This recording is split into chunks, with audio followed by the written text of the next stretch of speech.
Assalamualaikum warahmatullahi wabarakatuh. Berikut ini adalah materi otomatisasi tata kelola humas dan keperawatan materi kelas 11 dengan judul penyusunan bidang kehumasan.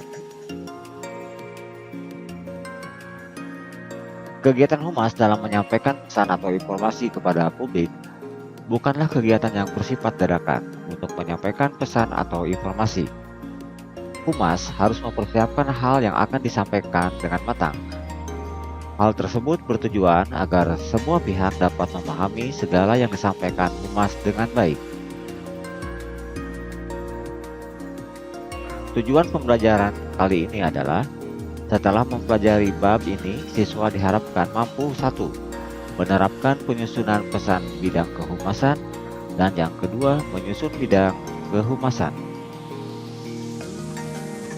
A. Proses penulisan pesan di bidang kehumasan. Apabila menjadi humas, Anda harus mengerjakan berbagai penugasan komunikasi di sepanjang karir Anda, baik yang bersifat lisan maupun tertulis. Beberapa tugas tersebut hanya menjadi rutinitas biasa sehari-hari, seperti sekadar menulis beberapa kalimat di kertas atau mengetikkan pesan melalui email singkat. Beberapa tugas lain bersifat lebih kompleks yang membutuhkan refleksi, riset, dan persiapan dokumen yang lebih cermat. Proses penulisan pesan di bidang kehumasan. Proses penulisan yang efektif dapat dibagi dalam 3 tahapan utama, yaitu sebagai berikut. 1. Perencanaan pesan bisnis planning. Kedua, penulisan pesan bisnis writing. Yang ketiga adalah penuntasan pesan bisnis atau completing. 1. Perencanaan pesan bisnis. Perencanaan pesan bisnis dapat dibagi dalam 4 langkah, yaitu sebagai berikut. A. Analisis situasi, di mana analisis situasi yaitu merumuskan tujuan Anda dan mengembangkan profil audiens yang akan membaca pesan Anda. Yang B. Pengumpulan informasi. Sesudah memastikan tentang tujuan dan profil audiens, Anda menetapkan kebutuhan audiens, lalu mengumpulkannya informasi yang dibutuhkan untuk memuaskan kebutuhan audiens tersebut. Yang C adalah memilih medium yang tepat. Sesudah informasi terkumpul, Anda memilih medium yang terbaik untuk menyampaikan pesan tersebut.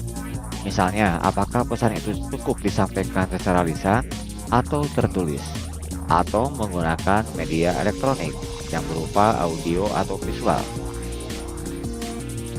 Perencanaan pesan bisnis yang keempat atau yang D adalah mengorganisasikan informasi. Sesudah melakukan 3 langkah di atas, Anda siap mengorganisasikan informasi. Caranya adalah dengan merumuskan gagasan utama, membatasi cakupannya, memilih pendekatan langsung atau tidak langsung, dan membuat outline atau jabaran pokok kontennya. Kedua, penulisan pesan bisnis. Sesudah merencanakan pesan yang mau disampaikan, Anda harus menyesuaikan diri atau beradaptasi pada audiens dengan sensitivitas atau kepekaan, gaya, dan keterampilan dalam berhubungan dengan mereka. Dari sini, Anda sudah siap untuk menyusun pesan. Pilihlah kata-kata yang kuat yang akan membantu menciptakan kalimat-kalimat efektif dan mengembangkan paragraf-paragraf yang utuh. 3. Penuntasan pesan bisnis. Berikut langkah-langkah yang perlu Anda lakukan dalam penuntasan pesan yang akan disampaikan kepada publik. A. Merevisi pesan. Setelah menulis rancangan atau draft pertama, revisilah pesan itu dengan mengevaluasi konten, meninjau lagi kemudian dibaca atau readability, serta mengedit dan menulis ulang sampai pesan Anda benar-benar ringkas dan jelas. Tata bahasa dari pesan harus benar, karena bacanya tepat dan formatnya efektif. B. Memproduksi pesan. Gunakan unsur-unsur desain yang efektif dan tata letak atau perwajahan yang tepat, agar tampilan pesan itu menarik, bersih, dan profesional. C. Periksa pesan sebelum didistribusikan.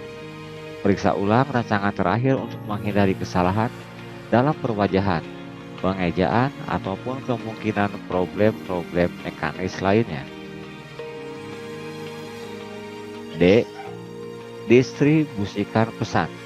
Sampaikan pesan Anda dengan menggunakan medium yang dipilih. Pastikan semua dokumen ada pada file yang relevan telah berhasil didistribusikan. Bagian B. Kegiatan penulisan pesan di bidang kehumasan. Terdapat beberapa bentuk pesan di bidang kehumasan. Berikut ini adalah macam-macam pesan di bidang kehumasan dan cara penulisannya.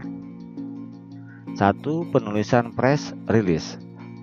Press release adalah informasi dalam bentuk berita yang dibuat oleh public relation atau humas, suatu organisasi atau perusahaan yang disampaikan kepada pengelola press atau redaksi media massa seperti TV, radio, surat kabar, ataupun majalah untuk dipublikasikan dalam media massa tersebut.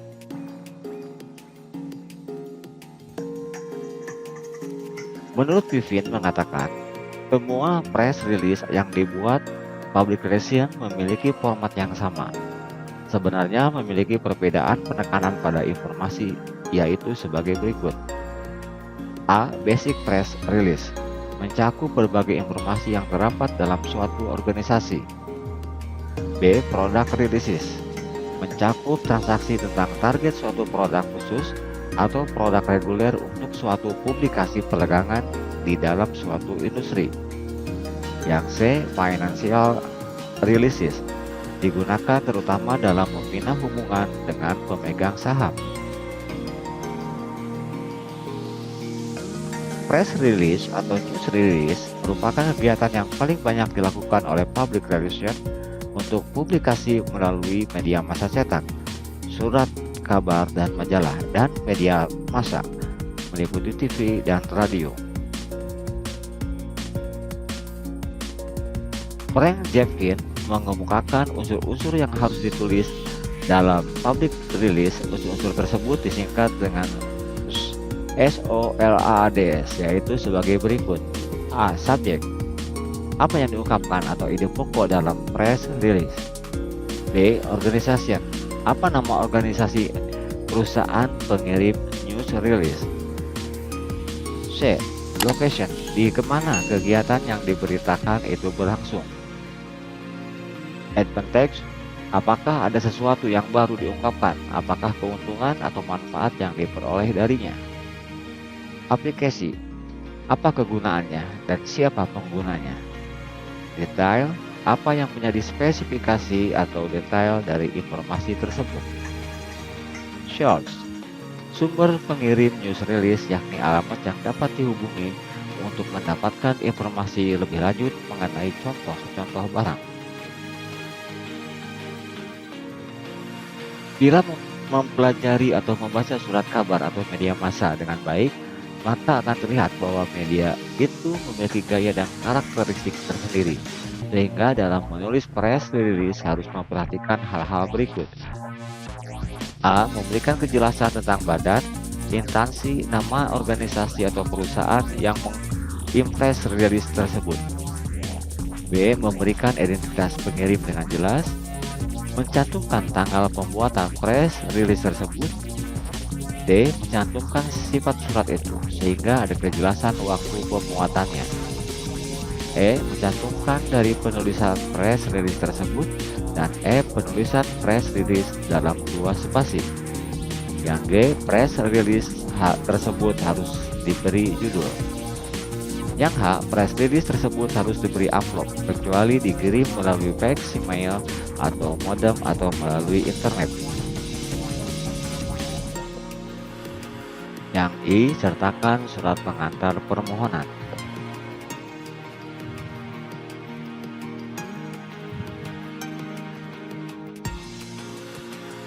Terdapat 6 pedoman dasar penulisan press release tersebut oleh public relation atau berita oleh press, yaitu sebagai berikut.